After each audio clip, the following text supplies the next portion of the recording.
Une station-service sur une route nationale en région PACA. Laurence, la gérante de 50 ans, est retrouvée inanimée sur le sol de son magasin, la caisse vide. A-t-elle été victime de la bande de braqueurs qui sévit dans la région? Cette femme au grand cœur, aimée de tous, avait-elle en réalité des ennemis? Un proche ou un employé ont-ils eu intérêt à la faire taire définitivement?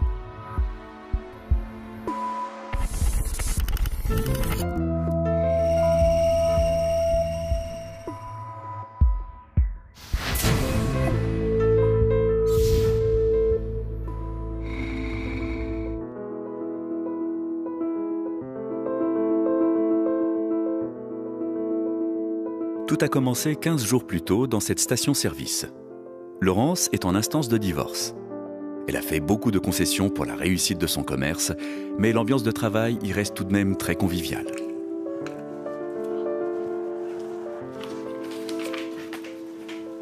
Tout va bien les enfants? Oui, merci. Je vais directement à la caisse ou je commence par les essuie-glaces? La caisse, s'il te plaît. Et toi, Julien, t'oublies pas que Pascal passe au garage à 10 h ce matin? Elle est prête depuis hier, il a juste à passer la prendre. Par contre, elle est encore plus belle que quand il l'a achetée. Je peux vous garantir qu'il va pas la reconnaître. Laurence. C'était une sacrée patronne. Elle m'avait donné ma chance en m'offrant ce poste de mécanicien. Mais j'avais pas beaucoup de références. De là où je venais, du coup, ça faisait peur à plus d'un patron. Enfin, je pourrais dire qu'elle me considérait comme son fils. Ouais. Du coup, je lui rendais un travail toujours impeccable. Depuis 10 ans, Laurence gère son commerce comme une entreprise familiale. Attentionnée et très proche de ses employés, il lui arrive d'être un peu trop envahissante. Ça fait plusieurs matins que je vous vois arriver ensemble avec Julien, j'aime pas trop ça. Fait rien de mal. Il habite à côté de chez moi, on fait du covoiturage, c'est tout. C'est bon pour l'environnement et pour notre porte-monnaie. Me raconte pas d'histoire. Je veux pas de flirt sur mon lieu de travail, on est d'accord? Oui, Laurence. Je l'aimais bien, Laurence. Sauf quand elle me faisait ses leçons de morale. Pourquoi ça l'a dérangé que je sorte avec Julien? Franchement, j'ai jamais rien compris à ses principes. Au lieu de me surveiller, elle aurait mieux fait de s'occuper de son mari. Effectivement, son couple va mal. Thierry, son mari chauffeur routier, veut la quitter. Il veut aussi changer de métier. Mais pas facile de se mettre à son compte. Les banques ne lui font pas confiance. Oui, et ben pour jeudi, ça irait? D'accord. Et ben à jeudi alors. Non? Ah, ça y est, il est là.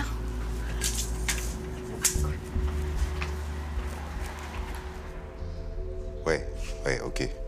Non, y a pas de problème. Ouais, c'est bon. Ciao. Putain, je vais encore me taper 8 heures de camion. Ça va? Salut toi. Ça s'est bien passé? Bah, j'espère qu'en rentrant, j'aurai une réponse de la banque. Et qu'ils me le donneront enfin ce crédit. Hein, parce que là, j'en ai plus que marre de rouler. T'as de la chance, toi. Ah, mais ça va aller, ça va bien se passer. Tu l'auras ton crédit, j'en suis certaine. Allez, courage. Moi aussi, je voulais devenir mon propre patron. Ma femme avait sa petite affaire, alors pourquoi pas moi? Je voulais ouvrir une entreprise d'ambulancier, conduire mes propres ambulances, changer de rythme, changer de vie. En attendant, Thierry continue de conduire son camion et d'aider sa femme à la station-service. Séverine, la jeune caissière, s'entend bien avec le routier. Elle lui apporte de quoi se restaurer pour son prochain voyage. Voilà votre panier. De la part de Laurence. Elle vous chouchoute, votre femme, hein? Vous partez combien de temps cette fois-ci? Ah non, cette fois-ci, je pars 3 jours. Vous allez où? Bah, Vesoul. J'avais une vieille tante là-bas. Ça n'allait pas fort pour lui en ce moment. Son couple était sérieusement en perte de vitesse et son métier de camionneur le rendait malheureux. J'avais envie de le soutenir. Et puis j'étais sûre et certaine que l'entreprise d'ambulancier qu'il voulait créer allait marcher. Si Séverine croit beaucoup au projet de Thierry, c'est parce qu'elle y voit aussi une nouvelle opportunité professionnelle. Mais en attendant, elle n'a pas le choix. Elle doit poursuivre son travail à la station-service. Même si ça l'oblige à cacher sa relation avec Julien et que cela nuit à leur couple.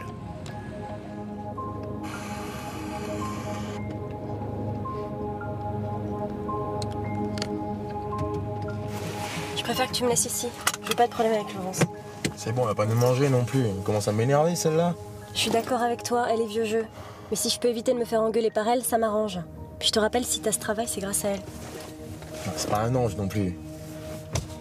Je t'ai jamais demandé pourquoi c'est la seule station de la région qui s'est jamais fait braquer. Et son père.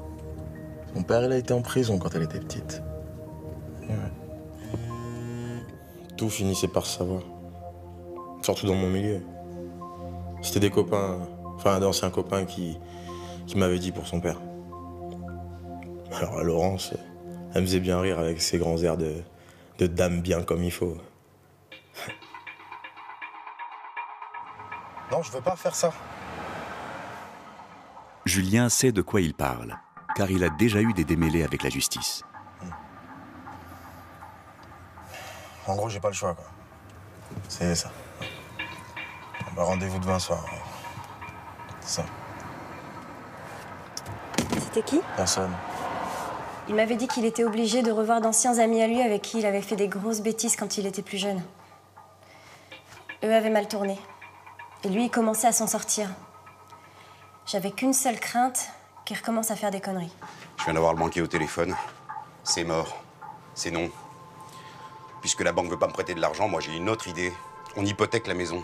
Ça va pas, non? J'ai pas bossé toutes ces années comme une dingue pour voir ma maison s'envoler en fumée. Eh oh, tu l'as achetée, mais c'est moi qui ai fait tous les travaux dedans, t'as oublié? Elle est donc à nous deux, cette maison. Puis on va pas nous l'enlever parce que je vais la faire tourner, mon entreprise d'ambulance, et ça marchera.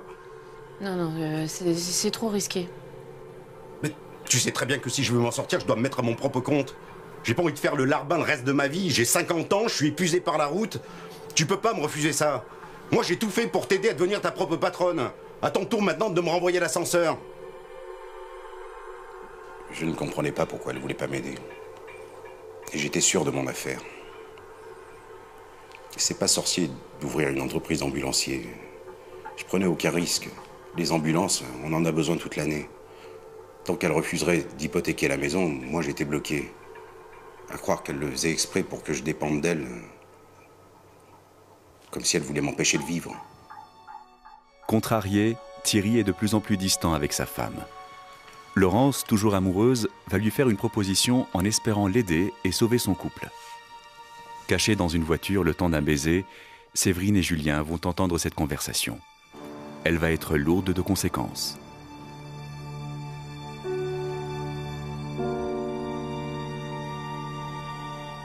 T'es un bon mécanicien, tu pourrais remplacer le petit Julien et travailler avec moi au garage.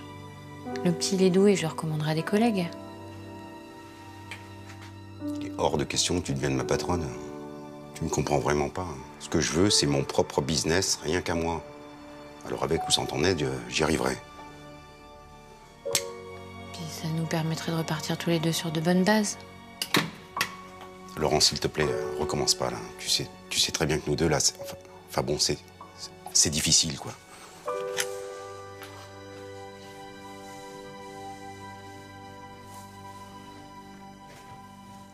T'as entendu ça, là? Elle cherche à me virer pour placer son mari. T'inquiète, il travaillera jamais pour elle. Qu'est-ce qu'on sait, toi? C'est la patronne, elle fera ce qu'elle veut. Putain, je suis dans la merde. Me virer? Placer son mari à la place? Ça, jamais. Ça allait pas se passer comme ça, j'allais pas me laisser faire. Je crois qu'elle avait pas bien compris de quoi j'étais capable. Elle a oublié d'où je venais. Dans 5 jours, Laurence va être retrouvée assommée dans sa station-service, la recette de la journée dérobée. Julien, sur le point d'être renvoyé, a-t-il volé la caisse et frappé sa patronne, sous le coup de la panique?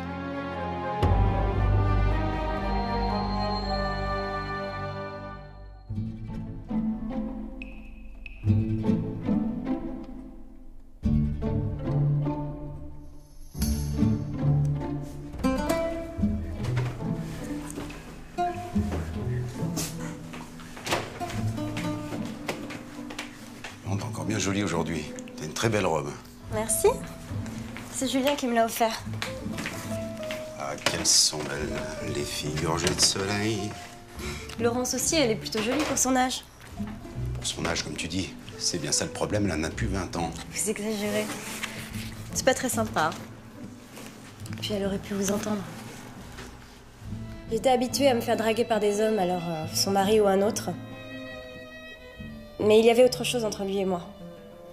En fait, Thierry m'a proposé de prendre des parts dans son entreprise d'ambulancier et j'ai accepté. J'avais quelques économies, pas grand-chose, 6 000 €. J'étais toute excitée par ce projet. J'attendais juste que l'affaire soit lancée pour faire la surprise à Julien. Bon, t'inquiète, je m'occupe des plaques. Le jour suivant, Julien est très en retard au travail. Il arrive dans une voiture toute neuve, accompagné par un individu peu recommandable.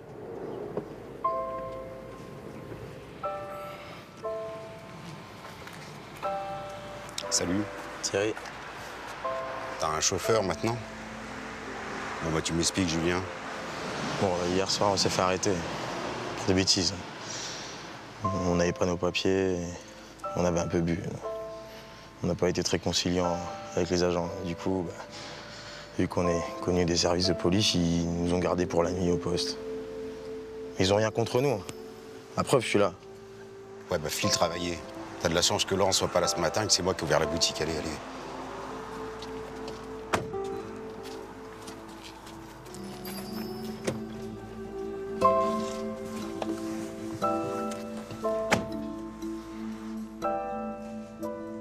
Eh bien, jeune homme, c'est que vous en avez une belle bagnole. En voulant protéger Julien de ses mauvaises fréquentations, Thierry a une idée. Vous voulez quoi, Julien? L'homme au volant de la voiture peut peut-être lui rendre service. Je voulais pas m'en mêler, mais ça m'a fait bizarre quand j'ai vu Thierry s'entretenir avec mon pote. Je crois qu'il savait pas trop où est-ce qu'il mettait les pieds. Thierry a le visage fermé depuis qu'il a discuté avec l'ami délinquant de Julien. Préoccupé, le camionneur semble avoir une idée en tête. En fait, voilà, j'ai un marché à te proposer. Moi, je m'occupe de la caisse et toi, ça te laissera plus de temps pour gérer la boutique et les clients. Elle est d'accord, Laurence? J'ai pas toujours besoin de sa permission pour prendre une décision, hein, tu sais, c'est... Et en parlant de Laurence, elle a enfin donné sa permission d'hypothèque? Séverine a placé toutes ses économies dans le projet de Thierry. Malheureusement, sans l'aide de sa femme, impossible de le concrétiser. La jeune caissière est inquiète. T'inquiète, j'ai un plan pour trouver de Ah l'argent. non, ça va pas se passer comme ça. Il faut qu'elle hypothèque la maison. Je vais pas perdre 6 000 € pour ses beaux yeux. S'il lui en faut des arguments, je vais lui en trouver. Fais-moi confiance. Bon, en attendant, je prends la caisse. J'avais peur de perdre mes économies. 6 000 €. Il m'avait fallu des années pour mettre ce pécule de côté. Tout aurait été plus simple si Laurence avait accepté d'hypothéquer la maison. Mais tant qu'elle était là, c'était impossible. Et je resterai là à croupir dans cette station-service. Dans 48 heures, Laurence va être retrouvée gisant sur le sol, la caisse de la station-service vide et encore ouverte. Séverine a-t-elle voulu tuer cette patronne intrusive qui risque d'entraver la réalisation de ses projets professionnels ?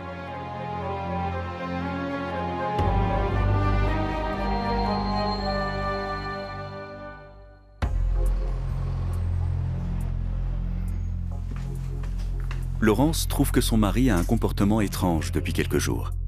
D'abord, il tient la caisse, contrairement à son habitude, et maintenant il semble avoir de nouvelles relations peu fréquentables. Laurence veut des explications.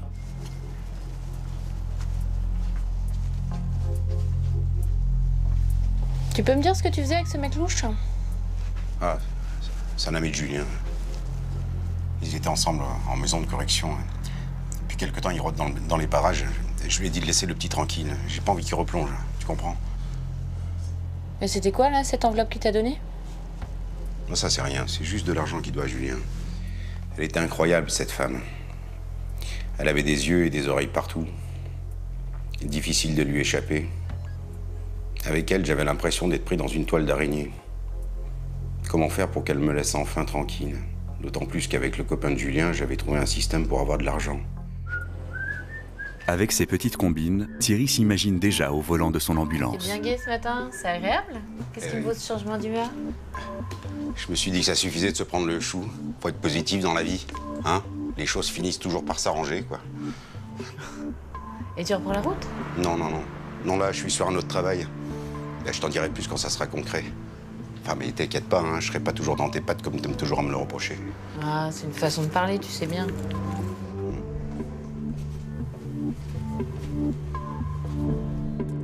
Comme chaque matin, la gérante fait sa petite tournée d'inspection. Elle est un peu maniaque. se passe bien? Ouais. Tu devrais mettre de l'ordre dans ton atelier. Je te l'ai déjà dit, les clients aiment laisser leur voiture dans un endroit propre.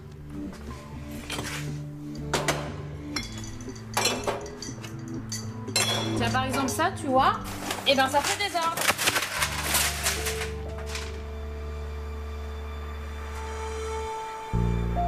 Tu peux me dire pourquoi on a des plaques d'immatriculation? D'où elles sortent? Non, mais ça C'est pas sur nos bons de commande, ça? c'est un ami qui m'a demandé de les nettoyer pour lui. Parce qu'il les collectionne, en fait. Julien, tu me dis pas que tu trafiques des plaques d'immatriculation de voitures volées? Là, on m'a forcé la main. Je voulais pas. J'avoue, j'ai fait une bêtise, je recommencerai pas. J'ai pas d'autre solution que de te mettre à la porte. Hein. Tu me fais disparaître tout ça et tu me donnes le numéro de téléphone de ton copain, j'ai 2 mots à lui dire à celui-là. Elle était persuadée que j'avais recommencé mes bêtises. En même temps, l'histoire avec les plaques d'immatriculation plaidait pas en ma faveur.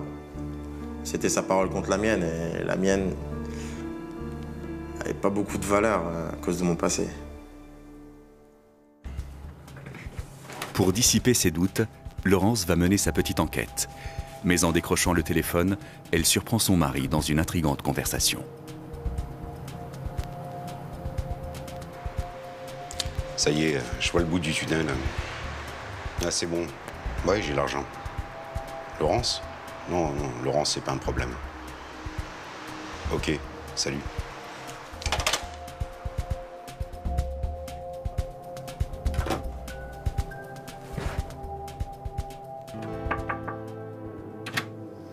Laurence, vous pouvez venir, on a un client qui a un problème avec sa carte bleue. Monsieur Jourdan était un fidèle client de la station. Il savait pas encore si ça venait d'ailleurs ou d'ici, mais les codes de sa carte bancaire avaient été piratés par des inconnus. Et comme on savait que depuis quelques jours, il y avait de nouveau des escroqueries à la carte bancaire dans la région, ça semait le doute. Putain! Je crois vraiment que Julien pourrait avoir trompé dans cette affaire. Mais pourquoi tu t'énerves comme ça? Il n'y a aucune preuve que ça vient de chez nous.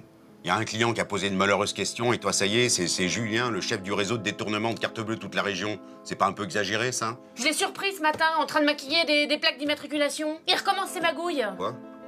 Mais pourquoi tu m'en as pas parlé? Eh ben j'allais le faire, figure-toi. Mais au moment où j'allais le faire, j'ai surpris une conversation entre toi et je ne sais qui au sujet d'une somme d'argent assez importante que tu viens de toucher. Mais qu'est-ce que tu vas t'imaginer? De l'argent que j'ai touché? Parfaitement. Mais ça, c'est mon solde de tout compte, ça. J'ai négocié mon départ avec ma boîte de camionneurs, voilà.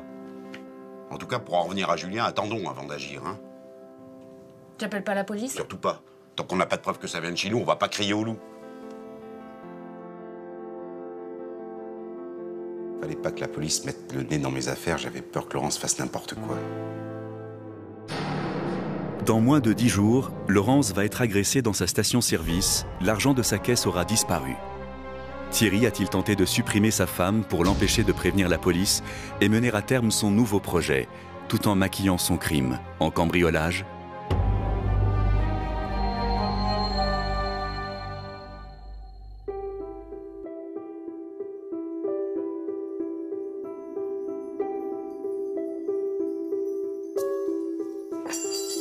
Laurence n'a plus confiance. Elle veut des explications. Dis-moi la vérité, Julien, pourquoi tu voles mes clients?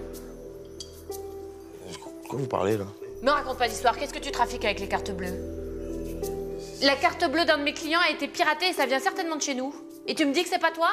Là, c'est terminé, tu m'entends? Terminé. Maintenant, j'appelle la police. Mais Laurence, attendez, mais je vous jure, c'est pas moi qui ai fait ça. J'ai jamais été en contact avec les clients. Jamais eu une seule carte de crédit en main, même pas un billet. C'est toi qui l'as mis ça en tête à la vieille, là? Et maintenant, je fais comment vu que je suis viré? Et que j'ai pas un seul sou en poche? Putain! Faut croire Julien. Il a rien fait.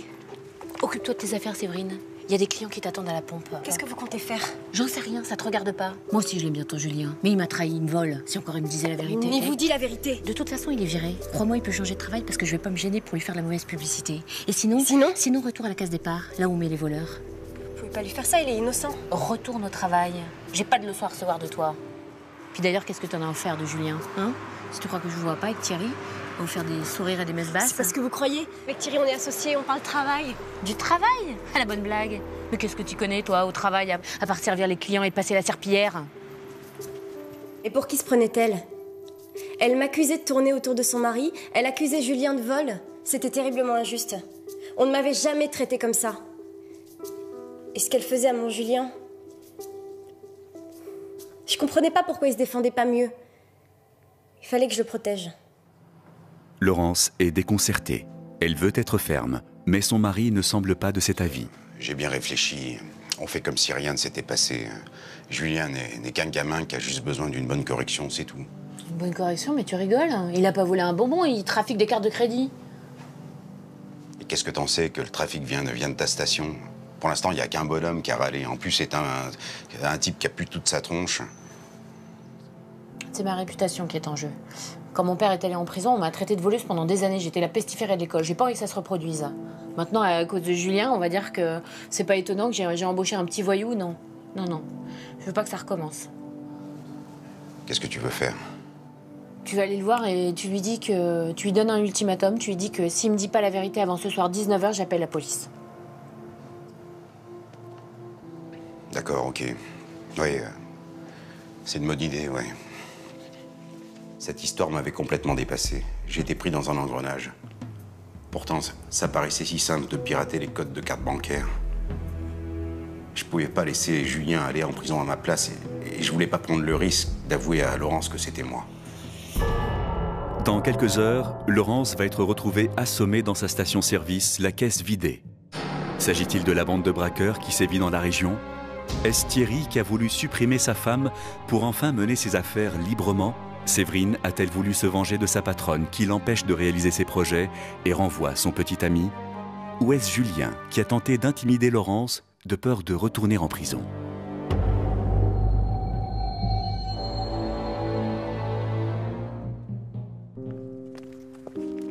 Il est 19h.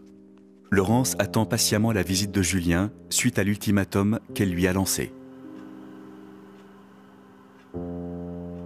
Laurence ne se doute pas une seconde qu'elle a fait une grave erreur en hésitant à appeler la police.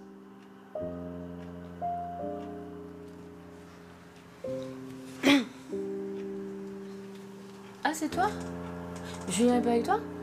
Non, Bah, il est où? j'en sais rien. Je viens pas pour parler de Julien, je voulais savoir comment ça allait. Et m'excuser pour mon attitude de ces derniers jours. Et vous offrir ça. Oh, c'est gentil, ça.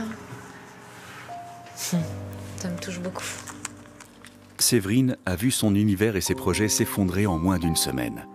Adieu au travail de son petit ami, à ses 6 000 € d'économie et au rêve d'entreprise d'ambulancier. Tout ça à cause d'une seule personne. Envoie la caisse! Vite! Allez, tous les billets! Écoute, si t'as besoin d'argent, on en parle, Séverine. Calme-toi. Elle veut en finir avec Laurence et mettre son acte sur le dos des braqueurs. Ça sert à rien de faire ça. Hein? Tu peux pas me faire ça quand même. Je vais t'aider si t'as besoin d'argent. C'est pas comme ça que tu vas régler tes problèmes.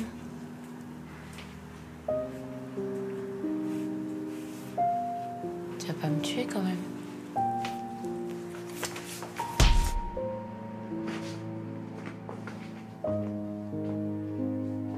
À cause d'elle, j'allais tout perdre.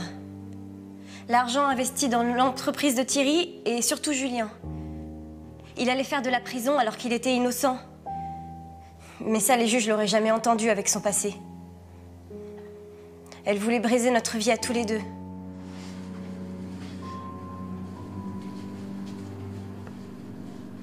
Assassiner Laurence est au-dessus de ses forces. Séverine renonce. J'ai du mal à imaginer que Séverine ait pu aller jusque-là pour me défendre. Si j'avais su, j'aurais tout tenté pour l'empêcher de basculer du mauvais côté. Quelle terrible affaire. Quelle horreur. Tout ça à cause de moi. Ma femme est restée hospitalisée, 3 mois de coma. Aujourd'hui, elle va mieux. Séverine s'est laissée emporter par la colère. Elle n'a pas mis longtemps à mesurer la portée de son acte et à appeler les pompiers avant de se livrer à la police. Ce geste l'a fait bénéficier de circonstances atténuantes auprès de la justice. Elle est condamnée à 2 ans de prison avec sursis. Thierry a pris 2 ans de prison, dont 6 mois ferme pour escroquerie en bande organisée. À sa sortie, il a repris son métier de chauffeur routier. Julien ne travaille plus à la station-service. Un autre garage l'a embauché. Il est toujours en couple avec Séverine.